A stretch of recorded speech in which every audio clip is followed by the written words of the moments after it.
ਸਤਿ ਸ਼੍ਰੀ ਅਕਾਲ ਜੀ ਸਾਰਿਆਂ ਨੂੰ। ਮੇਰਾ ਨਾਮ ਡਾਕਟਰ ਸੁਖਦੀਪ ਹੈ। ਮੈਂ ਚੰਡੀਗੜ੍ਹ 'ਚ as a skin specialist work ਕਰਦੀ ਹਾਂ। ਮੈਂ ਇਸ ਵੀਡੀਓ ਦੇ ਰਾਹੀਂ ਤੁਹਾਨੂੰ ਲੇਜ਼ਰ ਹੇਅਰ ਰਿਮੂਵਲ ਟੈਕਨੋਲੋਜੀ ਬਾਰੇ ਕੁਝ ਜਾਣਕਾਰੀ ਸਾਂਝੀ ਕਰਾਂਗੀ। ਲੇਜ਼ਰ ਹੇਅਰ ਰਿਮੂਵਲ ਇੱਕ ਪਰਮਾਨੈਂਟ ਮੈਥਡ ਹੈ ਜੋ ਅਨਵਾਂਟਡ ਹੇਅਰ ਜਿਹੜੇ ਫੇਸ ਤੇ ਆ ਜਾਂਦੇ ਆ, ਜਿਵੇਂ ਅਪਰ ਲਿਪ ਤੇ ਆ ਗਏ, ਚਿਨ ਤੇ ਆ ਗਏ, ਨੈਕਸ ਤੇ ਆ ਗਏ, ਚੀਕਸ ਤੇ ਆ ਜਾਂਦੇ ਆ, ਉਹਨੂੰ ਖਤਮ ਕਰਨ ਵਾਸਤੇ ਇੱਕ ਪਰਮਾਨੈਂਟ ਮੈਥਡ ਹੈ।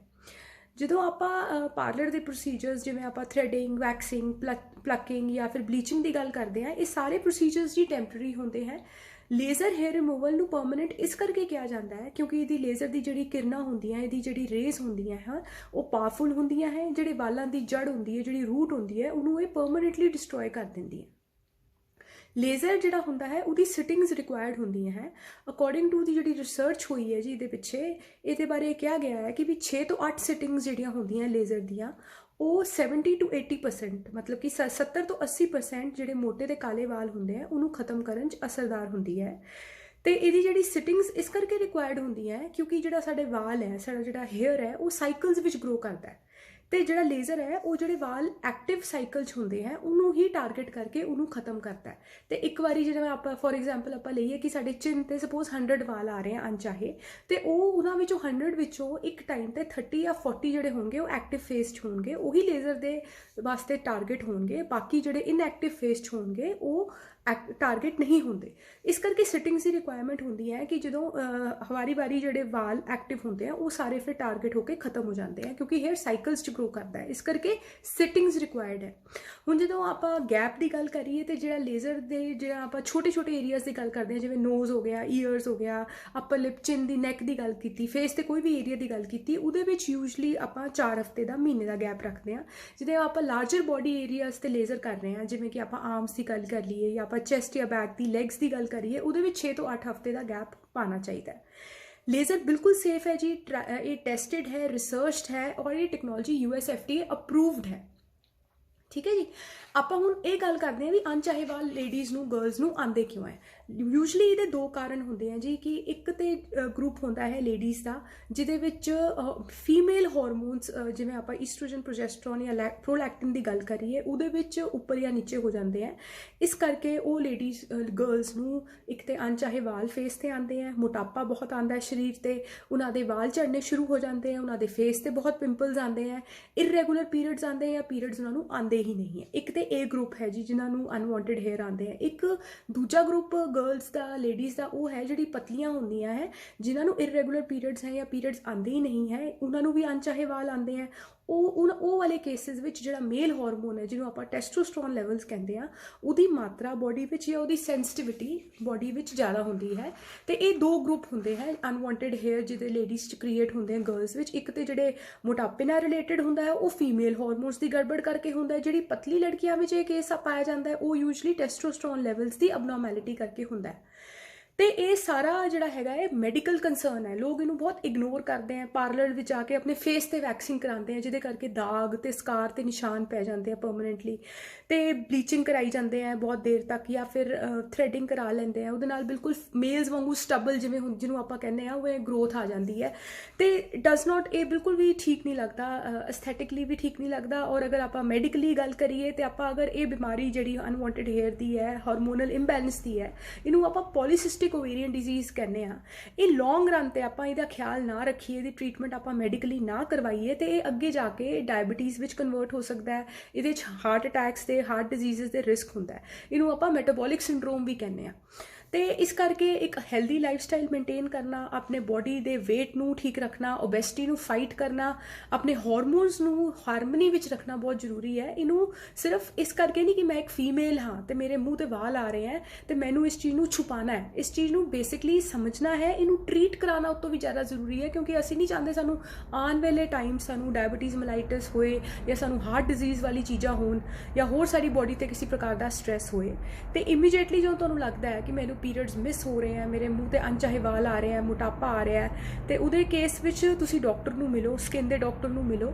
ਇਹਦੇ ਵਿੱਚ ਸਭ ਤੋਂ ਪਹਿਲੇ ਜਦੋਂ ਆਪਾਂ ਲੇਜ਼ਰ ਕਰਦੇ ਹਾਂ ਤੇ ਪੇਸ਼ੈਂਟ ਦੀ ਪੂਰੀ ਹਾਰਮੋਨ ਪ੍ਰੋਫਾਈਲ ਕਰਦੇ ਹਾਂ।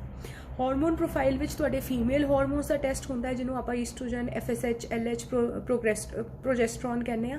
ਇਹ ਸਾਰੇ ਟੈਸਟ ਹੁੰਦੇ ਆ ਤੁਹਾਡੇ। ਫਿਰ ਤੁਹਾਡੇ ਮੇਲ ਹਾਰਮੋਨ ਟੈਸਟੋਸਟਰੋਨ ਲੈਵਲਸ ਦਾ ਵੀ ਟੈਸਟ ਹੁੰਦਾ ਹੈ, ਥਾਇਰੋਇਡ ਦਾ ਟੈਸਟ ਹੁੰਦਾ ਹੈ ਜੀ, ਤੇ ਫਾਸਟਿੰਗ ਇਨਸੂਲਿਨ ਲੈਵਲਸ ਦਾ ਵੀ ਟੈਸਟ ਹੁੰਦਾ ਹੈ, ਜਸਟ ਟੂ ਸੀ ਕਿ ਤੁਹਾਡੀ ਬਲੱਡ ਸ਼ੂਗਰ ਦੀ ਪ੍ਰੋਫਾਈਲ ਕਿਸ ਤਰ੍ਹਾਂ ਦੀ ਹੈ। ਅਲਟਰਾਸਾਊਂਡ ਹੁੰਦਾ ਹੈ ਜੀ। ਅਲਟਰਾਸਾਊਂਡ ਵਿੱਚ ਪੂਰੇ ਐਬਡੋਮਨ ਦਾ ਹੁੰਦਾ ਹੈ, ਜਿਹਦੇ ਵਿੱਚ ਪੂਰੇ ਫੀਮੇਲਸ ਦੀ ਰਿਪਰੋਡਕਟਿਵ ਆਰਗਨਸ ਆ, ਤੁਹਾਡਾ ਯੂਟਰਸ ਹੋ ਗਿਆ, ਤੁਹਾਡੀ ਓਵਰੀਜ਼ ਦੀ ਪਿਕਚਰ ਪਤਾ ਚੱਲ ਜਾਂਦੀ ਹੈ। ਯੂਜਲੀ ਜਿਹੜੀ ਅਨਵਾਂਟਡ ਹੇਅਰ ਵਾਲੀ ਪ੍ਰੋਬਲਮ ਹੈ ਉਹਨੂੰ ਆਪਾਂ ਪੋਲੀਸਿਸਟਿਕ ਓਵੇਰੀਅਨ ਡਿਜ਼ੀਜ਼ ਨਾਲ ਲਿੰਕ ਹੁੰਦਾ ਹੈ। ਉਹਦੇ ਵਿੱਚ ਜਿਹੜੀ ਓਵਰੀਜ਼ ਹੈ ਤੁਹਾਡੀਆਂ, ਉਹਦੇ ਵਿੱਚ ਛੋਟੀ ਛੋਟੀ ਸਿਸਟ ਆ ਜਾਂਦੀ ਹੈ ਜਿਹੜੀ 10 mm ਤੋਂ ਜ਼ਿਆਦਾ ਹੁੰਦੀਆਂ ਹੈ। ਉਹਦੇ ਕਰਕੇ ਇਰੈਗੂਲਰ ਪੀਰੀਅਡਸ ਆਉਂਦੇ ਆ ਤੇ ਪੀਰੀਅਡਸ ਮਤਲਬ ਅਬਨੋਰਮਲੀ ਆਉਂਦੇ ਆ ਲੇਡੀਜ਼ ਨੂੰ, ਉਹ ਸਿਸਟ ਦਿਖਦੀ ਹੈ। ਤੇ ਇਹ ਸਾਰੇ ਜਿਹੜੀ ਚੀਜ਼ਾਂ ਹੈ ਅਸੀਂ ਪ੍ਰੀਲਿਮਿਨਰੀ ਟੈਸਟ ਕਰਦੇ ਹਾਂ ਪੇਸ਼ੈਂਟ ਦਾ, ਫਿਰ ਉਹਨੂੰ ਲੇਜ਼ਰ ਵਾਸਤੇ ਮਤਲਬ ਸਿਟਿੰਗ ਵਾਸਤੇ ਬੁਲਾਇਆ ਜਾਂਦਾ ਹੈ। ਲੇਜ਼ਰ ਬਿਲਕੁਲ ਸੇਫ ਪ੍ਰੋਸੀਜਰ ਹੈ ਜੀ। ਲੇਜ਼ਰ ਤੁਸੀਂ ਫੁੱਲ ਬੋਡੀ ਦਾ ਕਰਾ ਸਕਦੇ ਹੋ। ਤੁਸੀਂ ਕਿਤੇ ਫੇਸ ਤੇ ਅਣਚਾਹੇ ਵਾਲ ਆ ਰਹੇ ਆ, ਉਹ ਤੇ ਕੰਸਰਨ ਹੈ ਡੈਫੀਨੇਟਲੀ। ਜਿਵੇਂ ਆਪਾਂ ਗੱਲ ਕਰੀਏ ਬਿਊਟੀ ਜਾਂ ਐਸਥੈਟਿਕ ਪਰਪਸ ਦੀ, ਜਿਵੇਂ ਆਪਾਂ ਆਰਮਸ ਤੇ ਕਰਾਉਣਾ ਹੈ ਲੇਜ਼ਰ, ਆਪਾਂ ਲੈਗਸ ਤੇ ਲੇਜ਼ਰ ਅਣਚਾਹੇ ਵਾਲ ਖਤਮ ਕਰਨੇ, ਹਮੇਸ਼ਾ ਵਾਸਤੇ ਵਾਲ ਖਤਮ ਕਰਨੇ, ਉਹਦੇ ਵਾਸਤੇ ਵੀ ਅਪਰੋਚ ਬਹੁਤ ਅੱਛੀ ਹੈ। ਐਜ਼ ਆਲਰੇਡੀ ਮੈਂਸ਼ਨਡ, ਮੈਂ ਤੁਹਾਨੂੰ ਦੱਸਿਆ ਸੀ ਵੀ 6 ਤੋਂ 8 ਸਿਟਿੰਗ ਆਪਾਂ ਕਰੀਏ ਤੇ ਉਹਦੇ ਨਾਲ ਤੁਹਾਡੇ ਕੋਈ ਵੀ ਬੋਡੀ ਪਾਰਟ ਤੇ ਏਰੀਆ 70 to 80% ਤੱਕ ਖਤਮ ਹੋ ਜਾਂਦੇ। ਤੇ ਹੁਣ ਜਦੋਂ ਪੇਸ਼ੈਂਟ ਲੇਜ਼ਰ ਕਰਾਉਣ ਆਉਂਦਾ ਹੈ, ਸਭ ਤੋਂ ਪਹਿਲੇ ਤੇ ਪੇਸ਼ੈਂਟ ਨੂੰ ਇਹੀ ਸਮਝਾਇਆ ਜਾਂਦਾ ਹੈ ਕਿ ਆਪਾਂ ਨੇ ਰੂਟ ਨੂੰ ਇੰਟੈਕਟ ਰੱਖਣਾ ਹੈ। ਵਾਲ ਦੀ ਜਿਹੜੀ ਰੂਟ ਹੈ ਨਾ, ਉਹਨੂੰ ਲੇਜ਼ਰ ਦੀ ਲਾਈਟ ਟਾਰਗੇਟ ਕਰਦੀ ਹੈ, ਤੇ ਤੁਸੀਂ ਕੋਈ ਵੀ ਥ੍ਰੈਡਿੰਗ, ਵੈਕਸਿੰਗ, ਪਲਕਿੰਗ, ਬਲੀਚਿੰਗ ਨਹੀਂ ਕਰਨੀ। ਬਲੀਚਿੰਗ ਇਸ ਕਰਕੇ ਸਟ੍ਰੈਸ ਕਰ ਰਹੀ ਹੈ ਕਿਉਂਕਿ ਵਾਈਟ ਵਾਲ ਦੇ ਉੱਪਰ ਤੇ ਬਲੀਚ ਵਾਲਾਂ ਦੀ ਜਿਹੜੀ ਰੂਟ ਹੁੰਦੀ ਹੈ ਉਹ ਵੀ ਬਲੀਚਡ ਹੁੰਦੀ ਹੈ, ਵਾਈਟ ਹੁੰਦੀ ਹੈ, ਤੇ ਉਹਦੇ ਉੱਪਰ ਲੇਜ਼ਰ ਨਹੀਂ ਕੰਮ ਕਰਦਾ। ਜਿਵੇਂ 올ਡ ਏਜ ਲੇਡੀਜ਼ ਹੁੰਦੀਆਂ ਜਿਨ੍ਹਾਂ ਦੇ ਵਾਲ ਵਾਈਟ ਹੈ, ਉਹਨਾਂ ਤੇ ਵੀ ਲੇਜ਼ਰ ਕੰਮ ਨਹੀਂ ਕਰਦਾ। ਇਸ ਕਰਕੇ ਥ੍ਰੈਡਿੰਗ, ਵੈਕਸਿੰਗ ਤੇ ਪਲਕਿੰਗ ਤੁਸੀਂ ਅਵੋਇਡ ਕਰਨੀ ਹੈ ਕਿ ਰੂਟ ਤੁਹਾਡੀ ਇੰਟੈਕਟ ਰਹੇ। ਬਲੀਚਿੰਗ ਇਸ ਕਰਕੇ ਅਵੋਇਡ ਕਰਨੀ ਹੈ ਕਿ ਵਾਈਟ ਰੂਟ ਨਾ ਹੋਏ। ਤੇ ਇਹ ਅਵੋਇਡ ਕਰਕੇ ਫੁੱਲ ਗਰੋਥ ਨਾਲ ਤੁਸੀਂ ਡਾਕਟਰ ਨੂੰ ਆਣਾ ਹੈ।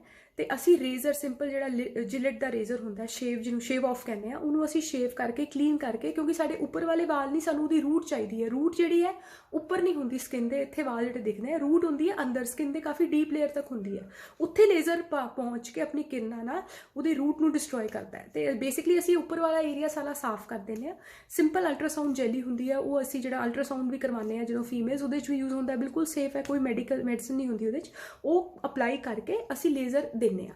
ਲੇਜ਼ਰ ਹੁਣ ਕਈ ਤਰ੍ਹਾਂ ਦੇ ਹੁੰਦੇ ਆ ਜੀ। ਇੱਕ IPL ਹੈ ਜਿਹੜਾ ਸਭ ਤੋਂ ਬੇਸਿਕ ਹੈ, ਚਾਈਨੀਜ਼, ਮੋਸਟਲੀ ਇਹ ਚਾਈਨੀਜ਼ ਮਸ਼ੀਨ ਹੁੰਦੀ ਹੈ। ਇਹਦਾ ਇਫੈਕਟ ਨਹੀਂ ਹੁੰਦਾ। ਇਨਫੈਕਟ ਮੈਂ ਇਹ ਪ੍ਰਮੋਟ ਵੀ ਨਹੀਂ ਕਰਦੀ ਕਿਉਂਕਿ ਇਹਦੇ ਨਾਲ ਪੈਰਾਡੋਕਸੀਕਲ ਹੇਅਰ ਗਰੋਥ ਹੁੰਦੀ ਹੈ। ਉਹਦਾ ਮਤਲਬ ਇਹ ਹੈ ਕਿ ਤੁਸੀਂ ਵਾਲ ਖਤਮ ਕਰਨ ਜਾ ਰਹੇ ਹੋ ਤੇ ਤੁਹਾਡੇ ਹੋਰ ਨਵੇਂ ਏਰੀਆਜ਼ ਤੇ ਲੰਬੇ ਵਾਲ, ਪਤਲੇ ਵਾਲ ਆ ਜਾਂਦੇ ਆ, ਜਿਹਨੂੰ ਆਪਾਂ ਪੈਰਾਡੋਕਸੀਕਲ ਹੇਅਰ ਗਰੋਥ ਕਹਿੰਦੇ ਆ। ਤਾਂ ਮੈਂ ਇਹਨੂੰ ਬਿਲਕੁਲ ਕੰਪਲੀਟਲੀ ਡਿਸਕਰੇਜ ਕਰਦੀ ਹਾਂ। ਪਰ ਕਈ ਡਾਕਟਰਸ ਜਿਹੜੇ ਹੈਗੇ ਆ ਉਹ ਕਿਉਂਕਿ ਕਰੀ ਜਾ ਰਹੇ ਆ ਤੇ ਦੈਟਸ ਚਲੋ ਉਹਨਾਂ ਦੀ ਆਪਣੀ ਵਿਸ਼ ਹੈ। ਉਸ ਤੋਂ ਬਾਅਦ ਆਪਣਾ Nd:YAG ਲੇਜ਼ਰ ਆਉਂਦਾ ਤੇ ਡਾਇਓਡ ਲੇਜ਼ਰ ਆਉਂਦਾ। ਇਹ ਦੋਨੋਂ ਲੇਜ਼ਰਸ ਬਹੁਤ ਇਫੈਕਟਿਵ ਹੈ ਜਦੋਂ ਅਸੀਂ ਗੱਲ ਕਰੀਏ ਮੋਟੇ ਕਾਲੇ ਵਾਲ ਵਾਸਤੇ। ਇਨ ਦੋਨਾਂ ਟੈਕਨੋਲੋਜੀਜ਼ 'ਚ ਡਾਇਓਡ ਸਭ ਤੋਂ ਇਫੈਕਟਿਵ ਹੈ, ਸਭ ਤੋਂ ਲੇਟੈਸਟ ਹੈ। ਉਹ ਮੋਟੇ ਕਾਲੇ ਵਾਲ ਵਾਸਤੇ, ਜਿਹੜੇ ਆਪਾਂ ਮੋਟੇ ਕੋਰਸ ਕਾਲੇ ਵਾਲ ਦੀ ਗੱਲ ਕਰੀਏ, ਉਹਦੇ ਵਾਸਤੇ ਸਭ ਤੋਂ ਇਫੈਕਟਿਵ ਲੇਜ਼ਰ ਹੈ। ਜਿਹੜਾ Nd:YAG ਹੈ ਉਹ ਅੱਜ ਤੋਂ 10-15 ਸਾਲ ਪੁਰਾਣੀ ਟੈਕਨੋਲੋਜੀ ਹੈ। ਉਹ ਸਾਡੀ ਬਰਾਊਨ ਸਕਿਨ ਵਾਸਤੇ ਵੀ ਬਹੁਤ ਅੱਛੀ ਹੈ। ਬਟ ਅਗਰ ਦੋਨਾਂ ਨੂੰ ਕੰਪੇਅਰ ਕਰੀਏ ਤਾਂ ਡੈਫੀਨੇਟਲੀ ਡਾਇਓਡ ਜ਼ਿਆਦਾ ਬੈਟਰ ਹੈ, ਮੋਸਟ ਇਫੈਕਟਿਵ ਹੈ ਤੇ ਮੋਸਟ ਐਡਵਾਂਸਡ ਹੈ ਹੇਅਰ ਰਿਮੂਵਲ ਵਾਸਤੇ।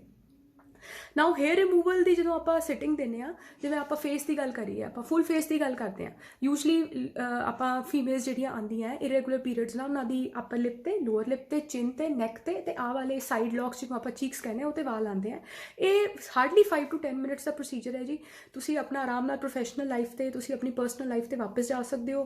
ਤੁਹਾਨੂੰ ਇਹ ਨਹੀਂ ਹੈ ਕਿ ਤੁਸੀਂ ਹਾਊਸ ਅਰੈਸਟ ਹੋਣਾ ਹੈ ਜਾਂ ਤੁਸੀਂ ਘਰ ਤੋਂ ਬਾਹਰ ਨਹੀਂ ਨਿਕਲ ਸਕਦੇ। ਬਸ ਤੁਸੀਂ ਜਦੋਂ ਆਪਾਂ ਲੇਜ਼ਰ ਕਰਦੇ ਹਾਂ ਤੇ ਪੇਸ਼ੈਂਟ ਦੇ ਹਲਕੀ ਜਿਹੀ ਜਲਨ, ਬਰਨਿੰਗ ਸੈਂਸੇਸ਼ਨ ਹੁੰਦੀ ਹੈ, ਉਹ ਆਪਾਂ ਆਈਸ ਪੈਕ ਲਗਾ ਦਿੰਦੇ ਹਾਂ, ਸਨਸਕ੍ਰੀਨ ਲਗਾ ਦਿੰਦੇ ਹਾਂ, ਐਂਟੀ ਇਨਫਲੇਮੇਟਰੀ ਕਰੀਮਸ ਲਗਾ ਦਿੰਦੇ ਹਾਂ ਤੇ ਪੇਸ਼ੈਂਟ ਨੂੰ ਸਨਸਕ੍ਰੀਨ ਅੱਗੇ ਯੂਜ਼ ਕਰਨ ਵਾਸਤੇ ਸਮਝਾ ਦਿੰਦੇ ਹਾਂ।